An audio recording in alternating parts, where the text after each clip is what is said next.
はいどうも、ホルモン島田チャンネルのぶっちゃ島田です。皆さんが思う群馬の名物って何ですか？自分が思い浮かべるのはついつい食べちゃうあの食品です。今日はその食品を作る専用の機械を発見したのでやってみました。それでは早速やっていきましょう。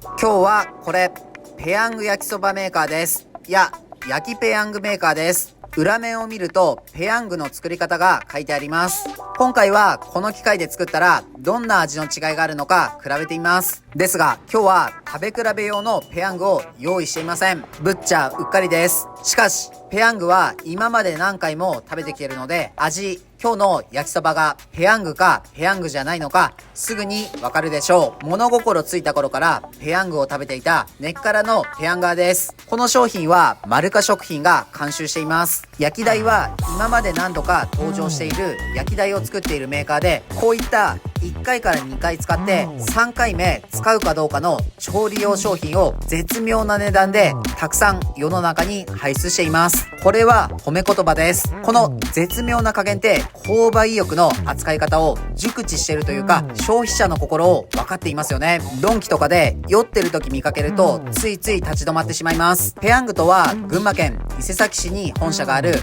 マルカ食品が販売するカップ焼きそばの商品名です。ペヤングの語源はペアプラスヤングの造語です。発売当初カップ麺は袋麺と比べ高価でした。そのためファッション要素が強い食品であったことからカップ麺を高いと感じた若いカップルにも2人で1つのものを仲良く食べてほしいという願いから付けられたそうです。当時カップ麺がファッション性が高いイメージがあったなんて意外ですね。最近で言えばスタバのカップを持っていればおしゃれみたいな感覚ですかね。開けると説明書がついていました。何ですかね、これは水のちょうどいい量を測るメモリのようです。いつもの焼き台などに比べてコンセントが少し長いような気がします。誰でもわかるスイッチでとてもシンプルです。沸騰を待つ間麺の準備をしましょう。ペヤングはついてこないため今回はこの大きいサイズのペヤングです。今はもっと大きいサイズもありますよね。通常はここまでですが今回は全部開けて大丈夫です。カップ麺を初めて食べる時やぼーっとしていてうっかり全部開けてやっちまったという経験はあるんじゃないでしょうか。中はこんな感じでソース、スパイス、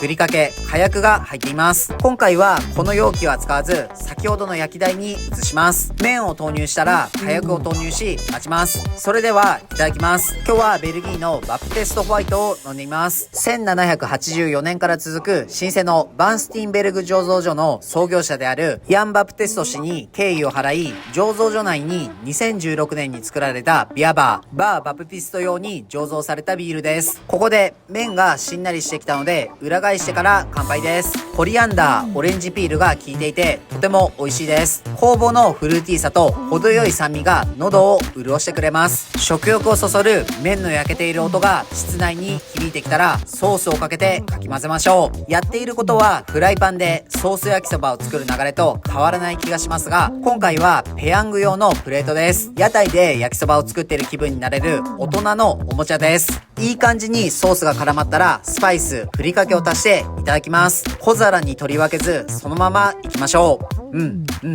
当たり前ですがペヤングですね。普段から食べ慣れているペヤングの味です。今日食べているのは定番の味ですが、ペヤングは様々な種類を出していることで有名ですよね。毎週ごとに新商品を出したり流通経路が変わったりなど、そのエンタメ性からコンプリートを目指すマニアも多いようです。サイズや辛口だけでもパッケージが何種類もあります。個人的にはこの超大盛りギガマックスガーリックパワー1872キロカロリーが気になります。皆さんはペヤングならどんな味が好きですか？